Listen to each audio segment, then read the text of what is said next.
Hey guys, मेरा नाम विवेक जैन और स्वागत है आपका मेरे चैनल साइंस मोटिव्स पे। वीडियो देखिए और अगर अच्छा लगे तो लाइक और सब्सक्राइब करिए। तो चलिए फ्रेंड्स, आज की क्लास का टॉपिक है हमारा एलिमेंट्स, मॉलिक्यूल्स और कंपाउंड्स। आज मैं आपको एलिमेंट्स, मॉलिक्यूल्स और कंपाउंड्स के बारे में पूरा फुल एक्सप्लेनेशन करूंगा और आपको जो भी डाउट होगा आप कमेंट बॉक्स में जाके जरूर से बताइए। तो चलिए फ्रेंड्स, बिना टाइम वेस्ट किए इस वीडियो को स्टार्ट करते हैं। तो चलिए स्टार्ट करते हैं। एलिमेंट्स क्या होता है? An element is the purest form of substance that is made up of only single type of atom. तो हमारा एलिमेंट जो होता है वो किसी भी सब्सटेंस का प्योरेस्ट फॉर्म होता है, मतलब कि सबसे प्योर होता है, जो कि एक टाइप के एटम से मिलके बना होता है, जो कि सिंगल टाइप ऑफ एटम होता है। एटम क्या होता है वो तो मैं आपको अगले वीडियो में बताऊंगा। तो जो एलिमेंट होता है वो प्योरेस्ट सब्सटेंस होता है जो कि सिंगल एटम के मिलने से बनता है, सिंगल एटम होता है। इसका एग्जांपल लेते हैं। सिल्वर Ag हो गया, आयरन Fe हो गया, कॉपर Cu, अल्मोनियम Al, ये सब हमारा एलिमेंट्स होता है। आपके चारों ओर जो कुछ भी आपको दिख रहा है वो सब एलिमेंट से बना हुआ रहता है। जो यूटेंसिल आप यूज करते हैं वो भी एलिमेंट होता है, और जो आप हवा लेते हैं ऑक्सीजन, वो भी हमारा एलिमेंट होता है। एलिमेंट जो होता है आपका सॉलिड, लिक्विड और गैस तीनों स्टेट में पाया जाता है। सॉलिड स्टेट का एग्जांपल हमारा अल्मोनियम हो गया, लिक्विड स्टेट का एग्जांपल मरकरी हो गया। लिक्विड हमारा सबसे कम होता है, लिक्विड एलिमेंट हमारा बहुत कम पाया जाता है। और गैसियस एलिमेंट हो गया क्लोरीन, फ्लोरीन, क्लोरीन, ब्रोमीन, सब गैसियस एलिमेंट है। तो हमारे टोटल 118 एलिमेंट हमें अभी पता है। पूरे पीरियोडिक टेबल में हमारे टोटल 118 एलिमेंट्स होते हैं, जिसमें कि 94 नेचुरल अकरिंग होते हैं अर्थ में, और बाकी साइंटिस्ट के द्वारा आर्टिफिशियली बनाया गया है। तो बाकी जो बचा वो साइंटिस्ट ने आर्टिफिशियल बनाया था। तो चलिए फ्रेंड्स, अब हम बात करते हैं एलिमेंट्स के टाइप्स। तो जनरली एलिमेंट्स के 3 टाइप्स होते हैं, मेटल्स, नॉन मेटल्स और सेमी मेटल्स या फिर मेटलॉइड्स। सेमी मेटल्स को आप मेटलॉइड्स बोल देते हैं। तो देखते हैं मेटल क्या होता है। तो मेटल हमारा इलेक्ट्रोपॉजिटिव आयन होता है, जो कि अपना एक इलेक्ट्रॉन, एक या उससे ज्यादा इलेक्ट्रॉन को डोनेट करता है। मेटल जो होता है इलेक्ट्रोपॉजिटिव आयन होता है, जो कि अपना इलेक्ट्रॉन वो डोनेट कर देता है नॉन मेटल को। समझ में आ गया? मेटल के पास फ्री इलेक्ट्रॉन होता है लास्ट ऑर्बिट पे। लास्ट ऑर्बिट पे मेटल के पास फ्री इलेक्ट्रॉन होता है, जिसके कारण वो अपना एक इलेक्ट्रॉन डोनेट करके स्टेबल हो जाता है और वो अपने आप को नियरेस्ट नोबल गैस की तरह बना लेता है इलेक्ट्रॉनिक कॉन्फ़िगरेशन में। समझ में आ गया आपको कि मेटल क्या होता है? मेटल इलेक्ट्रॉन डोनेटर होता है, वो इलेक्ट्रॉन को डोनेट करता है। नॉन मेटल हमारा इलेक्ट्रॉन एक्सेप्टर होता है, इलेक्ट्रॉन को एक्सेप्ट करता है। तो मेटल का एग्जांपल ले लेते हैं, अल्मोनियम, सिल्वर, सोडियम एक्सेट्रा। मैं सोडियम का इलेक्ट्रॉनिक कॉन्फ़िगरेशन करके बताता हूँ, 2, 8 और 1। इसके लास्ट ऑर्बिट पे एक इलेक्ट्रॉन प्रेजेंट है, तो ये अपना एक इलेक्ट्रॉन लूज कर देगा, क्योंकि इसको स्टेबल होना है। स्टेबल होने के लिए लास्ट ऑर्बिट पे 8 इलेक्ट्रॉन जरूरी होता है। तो ये तो आपका 7 इलेक्ट्रॉन लेगा नहीं।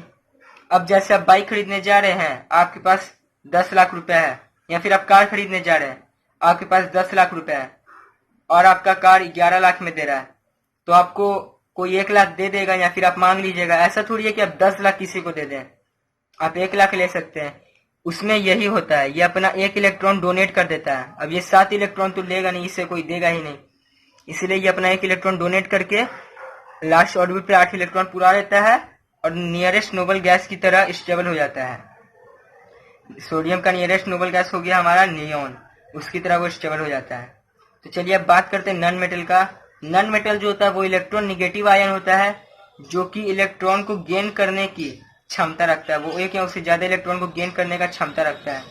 नॉन मेटल के पास जो होता है वो उसके पास इलेक्ट्रॉन का कमी होता है, मतलब कि उसके लास्ट ऑर्बिट पे 1, 2 या फिर 3 इलेक्ट्रॉन कम रहता है, जिसके कारण वो मेटल से इलेक्ट्रॉन को गेन कर लेता है और स्टेबल हो जाता है अपने नियरेस्ट नोबल गैस की तरह। चलिए मैं क्लोरीन का एग्जांपल लेता हूँ। इसका होता है 2, 8 और 7।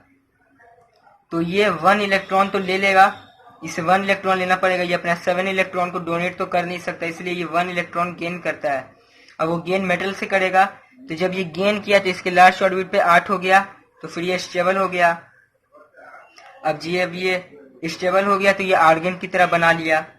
ये अपना लास्ट ऑर्बिट पे 8 इलेक्ट्रॉन पूरा के स्टेबल होके इलेक्ट्रॉनिक कन्फिग्रेशन आर्गन की तरह कर लिया। तो आपको समझ में आ गया होगा नॉन मेटल के बारे में। नॉन मेटल का example chlorine, oxygen, nitrogen, iodine, बहुत सारे नॉन मेटल हमारे होते हैं पीरियोडिक टेबल में। अब हम बात करते हैं मेटलॉइड्स का। तो मेटलॉइड्स वो होता है जो कि मेटल और नॉन मेटल दोनों की तरह एक्ट करता है, जिसमें कि मेटल और नॉन मेटल दोनों का प्रॉपर्टी हो। इसलिए हम इसे सेमी मेटल भी बोलते हैं, जिसमें मेटल और नॉन मेटल दोनों का प्रॉपर्टी हो। इसका एग्जांपल हो गया जर्मेनियम, एरिसिन, और भी बहुत सारे, एंटीमनी हो गया। ये सब जो होता है ये मेटल नॉन मेटल दोनों की तरह एक्ट करता है। तो चलिए फ्रेंड्स, मैंने एलिमेंट्स के बारे में बता दिया। चलिए अब स्टार्ट करते हैं मॉलिक्यूल के बारे में। तो चलिए मॉलिक्यूल को देखते हैं। मॉलिक्यूल क्या होता है?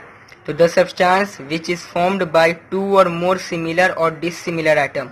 मॉलिक्यूल जो होता है वो मॉलिक्यूल फॉर्म कब करेगा? जब 2 सिमिलर या फिर डिसिमिलर एटम आपस में कंबाइन करेंगे, तब मॉलिक्यूल का फॉर्मेशन होता है। अब जैसे मैंने 2 एटम ले लिया ऑक्सीजन का, ये दोनों सिमिलर एटम है, ये दोनों आपस में कंबाइन करके O2 मॉलिक्यूल बना लेते हैं।